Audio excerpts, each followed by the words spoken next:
Hello, everyone. It's your friendly neighborhood fellow traveler here, and today I'd like to cover some current events, more specifically, the present situation in Ukraine. In recent months, the mainstream media has been doing a great deal of reporting on happenings in the region, more specifically on the rising tensions between Russia, Ukraine, the United States, and NATO. To the uninitiated, you're probably wondering what the hell is going on. Some of you may have never even heard of Ukraine. Do not fret, however, because I'm here to explain how the mainstream media is spinning a narrative to manipulate unsuspecting viewers, such as yourself, into supporting imperialist efforts across the globe, because the governments need your collective consent and apathetic silence to carry out its never-ending mass murder of innocent people overseas. Alright, time for some background. Since the end of the Cold War, the United States and NATO have violated their original peace terms, which they laid on the table towards former Soviet leader Mikhail Gorbachev, as well as the first dictator of the Russian Federation, Boris Yeltsin. Declassified documents reveal that the former Soviet leaders were told that with the end of the Cold War, that there would be peace, that there would be no justification for the expansion of NATO eastward. Boy, were they wrong. Quote, President George Bush had assured Gorbachev during the Malta summit in December 1989 that the United States would not take advantage, quote, I have not jumped up and down on the Berlin Wall, unquote, of the revolutions in Eastern Europe to harm Soviet interests. But neither Bush nor Gorbachev at that point, or for that matter, West German Chancellor Helmut Kohl, expected so soon the collapse of East Germany or the speed of German unification. The first concrete assurance by Western leaders on NATO began on January 31, 1990, when West German Foreign Minister Hans-Dietrich Genscher opened the bidding with a major public speech at Tutzig in Bavaria on German unification. The U.S. Embassy in Bonn, see Documents 1, informed Washington that Genscher made clear, quote, that the changes in Eastern Europe and the German unification process must not lead to an impairment of Soviet security interests, unquote. The former idea about closer to Soviet borders is written down not in the treaties, but in multiple memoranda of conversation between the Soviets and the highest level Western interlocutors, i.e. Genscher, Kohl, Baker, Gates, Bush, Mitterrand, Thatcher, etc., offering assurances throughout 1990 and into 1991 about protecting Soviet security interests and including the USSR in new European security structures. As of late March 1991, according to the diary of the British ambassador of Moscow, British Prime Minister John Major personally assured Gorbachev, quote, we are not talking about the strengthening of NATO, unquote. Subsequently, when the Soviet Defense Minister Marshal Dimitrov-Yazov asked Major about Eastern European leaders' interests in NATO membership, the British leader responded, quote, nothing of the sort will happen, unquote. See Document 28. Thus, Gorbachev went to the end of the Soviet Union assured that the West was not threatening his security and was not expanding NATO. Instead, the dissolution of the USSR was brought about by the Russians, Boris Yeltsin and his leading advisor, Gennady Burbulus, in concert with the former party bosses of the Soviet republics, especially Ukraine, in December 1991. And so, despite giving Russia the impression that they wouldn't expand eastward at the time, the United States and NATO never formally promised that they wouldn't, relying on the pedantic manipulation of their own words to justify going back on their initial promise to the Russian leadership that there would be peace. Moral of the story? Don't bargain with the imperialists, be like North Korea, and never capitulate to their demands. Praise Juche. Needless to say, in the following decades, some 14 Eastern European countries have joined NATO, paving the way for its military expansion out east. As you can see on that map, bordering the Russian Federation are a number of United States and NATO military bases which have been erected across the former Soviet republics and Warsaw Pact, from Latvia to Lithuania to Estonia and to Poland. The only missing piece thus far is Ukraine, which, if added to the puzzle, would allow for the complete encirclement of Russia's western border. This military line, which NATO has erected across Russia, is the largest organized military force in all of Europe, armed to the teeth with state-of-the-art weapon systems, which have been stationing and garrisoning increased troop presence in the region for years. Of course, NATO's pretense for parking literal armies at Russia's doorstep in recent decades has been self-defense. Don't you love that excuse? The truth is that it is NATO and the United States, not Russia, which has been escalating tensions and taking aggressive actions towards the motherland for years, as NATO forces are equipped and trained for a rapid response offensive if need be. China faces a similar predicament out in the South China Sea, with the United States encircling their borders with hundreds of military bases as well.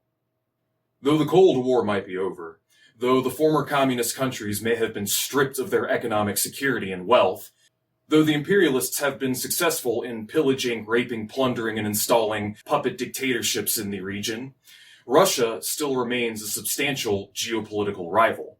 Vladimir Putin, who effectively runs an oligarchic Bonapartism of sorts, has been good for Russia in the sense that he doesn't kowtow to the West, and he actually looks out for Russian interests. And although the motherland is now a husk, a broken shell of its former self, which owes what little economic and military power it has left to its status as a former industrial superpower, it still poses a considerable threat to the interests of Western imperialists for the simple reason that it is a rival capitalist power looking out for its own interests. And with that being said, let's talk about Ukraine. In recent years, the United States has backed and enabled a fascist color revolution in their country, ousting the democratically elected government, which was formerly aligned with Russia, in favor of a new government teeming with neo-Nazis that is, well, aligned with NATO. Of course, the mainstream news omits the fact that the US and NATO are enabling a fascist dictatorship, arming paramilitary groups which were responsible for atrocities and war crimes during World War II. But none of that matters. They're freedom fighters fighting for Ukrainian independence, right? A news article from commondreams.org has plenty of good information and insights on the subject, albeit from a liberal perspective. Let's review it, shall we? Quote, with the United States and Russia in a standoff over NATO expansion and Russian troop deployments along the Ukrainian border, U.S. corporate media outlets are demanding that Washington escalate the risk of a border war while misleading their audiences about important aspects of the conflict. In 2014, the U.S. supported anti-government protests in Ukraine that led to the ouster of democratically elected Russian-aligned Ukrainian President Viktor Yanukovych. Russia sent its armed forces into Crimea, annexed the territory, and backed armed groups in eastern Ukraine. Since then, the U.S. has given Ukraine $2.5 billion in military aid, including Javelin anti-tank missiles. Since then, the United States has given Ukraine $2.5 billion in military aid, including Javelin anti-tank missiles, and so on. The U.S. government has applied sanctions to Russia that, according to an International Monetary Fund estimate, cost Russia about 0.2 percentage points of GDP every year between the years 2014 and 2018. Indeed, U.S. military measures have tended to increase rather than decrease the temperature. Last summer, the U.S. and Ukrainian-led multinational naval maneuvers held in the Black Sea, an annual undertaking called Sea Breeze. The U.S.-financed exercises were the largest in decades, involving 32 ships, 40 aircraft and helicopters, and 5,000 soldiers from 24 countries. These steps didn't create a stable Europe. Russia conducted a series of parallel drills in the Black Sea and southwestern Russia, and would go on to amass troops along the Ukrainian border. U.S. media should present Americans with a complete picture of Ukraine-Russia so that Americans can assess how much and what kind of support, in any way, they want their governments to continue providing to Ukraine. Such a comprehensive world view would undoubtedly include an account of the Ukrainian state's political orientation. Lev Golinkin in The Nation outlined one of the Ukrainian government's noteworthy tendencies. Quote, shortly after the Maidan's uprising in 2013 to 2014 brought in a new government, Ukraine began whitewashing Nazi collaborators on a statewide level. In 2015, Kyiv passed legislation declaring 2 World War II-era paramilitaries, the Organization of Ukrainian Nationalists, OUN, and the Ukrainian Insurgent Army, UPA, heroes and freedom fighters, and threatening legal action against anyone denying their status. The OUN was allied with the Nazis and participated in the Holocaust. The UPA murdered thousands of Jews and between 70 up to 100,000 Poles on their own accord. Every January 1st, Kiev hosts a torchlight march in which thousands honor Nazi collaborators Stepan Bandera, who headed an OUN faction. In 2017, chants of "Jews out" rang out during the march. Such processions, often redolent with anti-Semitism, are a staple in Ukraine. Ukraine's total number of monuments to Third Reich collaborators who served in auxiliary police battalions and other units responsible for the Holocaust number in the several hundred. The whitewashing also extends to official book bans and citywide veneration of collaborators. The typical reaction to this in the West is that Ukraine can't be celebrating Nazi collaborators because it elected Zelensky, a Jewish president. Zelensky, however, has alternated between appeasing and ignoring the whitewashing. In 2018, he stated, quote, "To some Ukrainians, Bandera is a hero, and that's cool," unquote. Furthermore, according to a George Washington University study, members of the far-right group Centuria are in the Ukrainian military, and Centuria's social media accounts show these soldiers giving Nazi salutes, encouraging white nationalism, and praising members of Nazi SS units. Centuria leaders have ties to the Azov movement, which, quote, has attacked anti-fascist demonstrations, city council meetings, media outlets, art exhibitions, foreign students, the LGBT community, and Roma people, unquote. The Azov movement's militia has been incorporated in the Ukrainian National Guard. Azov, the UN has documented, has carried out torture and rape. The fact that Ukraine's government and armed forces include a Nazi-sympathizing current surely would have an impact on U.S. public opinion, if the public knew about it. However, this information has been entirely absent in recent editions of the New York Times and Washington Post. From December 3, 2021 to January 6, 2022, the Times published 228 articles that refer to Ukraine, 9 of which contain some variation of the word Nazi. 0% of these note Ukrainian government's apologia for Nazis or the presence of pro-Nazi elements in Ukraine's armed forces. In the same period, the Post ran 201 pieces that mention the word Ukraine. Of these, 6 mention the word Nazi.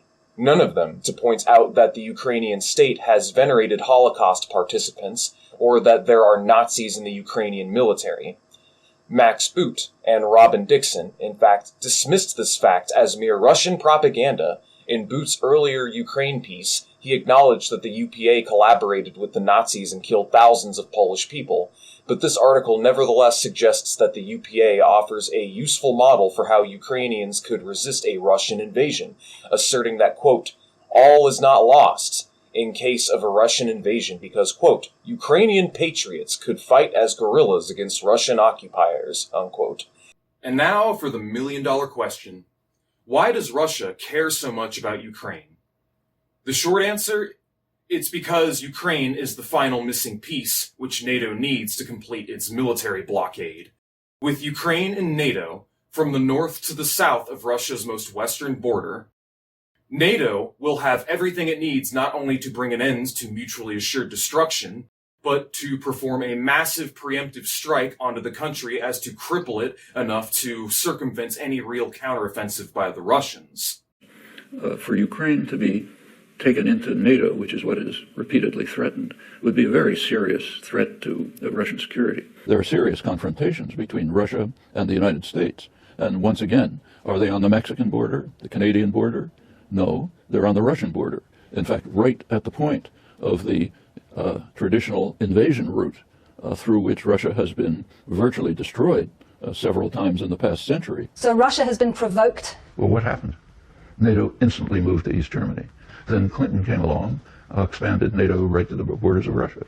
Now there are the new Ukrainian government, the government after the overthrow of the preceding one, the parliament voted, I think 300 to 8 or something like that, to move to join NATO. But you can understand why they would want to join NATO. You can see why Petro Poroshenko's government would probably see that it's protecting his country. No, it's not protect. Crimea was taken away after the overthrow of the government. No, it's not protect. Crimea was taken away after the overthrow of the government. As much as it pains me to say it, Glowstick Chomsky Honk actually has a point here. For NATO, securing Ukraine means completing their military wall and having everything that they need to destroy Russia. Let me be clear about this. Since the end of the Cold War, it has been NATO and the US, not Russia, which has been marching and encroaching closer and closer onto the border with a increasingly more advanced, more powerful military force. So all the people who are acting like it's not a big deal for our militaries to encircle Russia, all the people that, think that, it would be good for Ukraine to have its sovereignty, quote unquote, that happens to be aligned with US imperialist interests, they wouldn't feel the same way if either Russia or China parked blockades right outside our coastlines, would they? Say if China had a massive blockade of supercarriers lined across the coast of California, the United States would consider that an outright declaration of war in such a scenario. But because it's us doing it to them, and because we as the world's principal empire and holder of the petrodollar are held to a completely set of standards that we happen to force on everybody else, it's okay, self-determination for me, but not for thee. For Russia, keeping Ukraine out of NATO is not a matter of imperialism, let alone conquest, let alone taking over Europe, let alone reconstituting the USSR, I fucking wish, let alone any of the other silly things that imperialists and Western chauvinists are preaching about on social media. For Russia, seeing to it that Ukraine does not join NATO is a matter of survival against US and NATO aggression and encirclements. Keeping Ukraine out of NATO is the prerequisite for preventing the greatest human rights catastrophe since the Holocaust, because if the West had its way, it would spell genocide for the motherland. As the imperialists' endgame here is the ultimate breakup, balkanization, raping, pillaging, and plundering of Russia. If the imperialists are successful in the completion of their military blockade, they will have gained an insane amount of leverage over the country. They will have everything that they need to build an anti-nuclear missile defense system wall across the continent, effectively bringing an end to mutually assured destruction, as well as allowing NATO to carry out a devastating preemptive strike on Russia. In such a scenario, Russia will be completely at the mercy of the Western imperialists, as they will now have everything that they need to militarily blackmail the motherland. The result would spell the immediate impoverishment and immiseration on a scale dwarfing the breakup of the Soviet Union by an order of magnitude. We're talking death toll in the tens of millions here. The West will be in a perfect position to carry out a genocide against Russia, succeeding where the Nazis failed during World War II. In light of this, we need to have critical support for the Russian Federation in its struggle against NATO, as the imperialists and their mainstream media lackeys will spin any and all sorts of narratives to justify intervention in the region. Imperialists, American exceptionalists, and useful idiots alike will say that we need to have support for Ukrainian sovereignty and their right to choose to join NATO, either not computing or not caring to compute that the puppet dictatorship that has been installed in the region is full of neo-Nazis, which would love nothing more than the ultimate annihilation of Russia. Anybody who is honestly supporting the current Ukrainian regime, or the United States, or NATO, or any of the other bad faith actors in this situation, are either woefully uneducated on the subject, or are simps for Western imperialism, or they work for the military-industrial complex. Regardless of the motives, it's on us to stop it.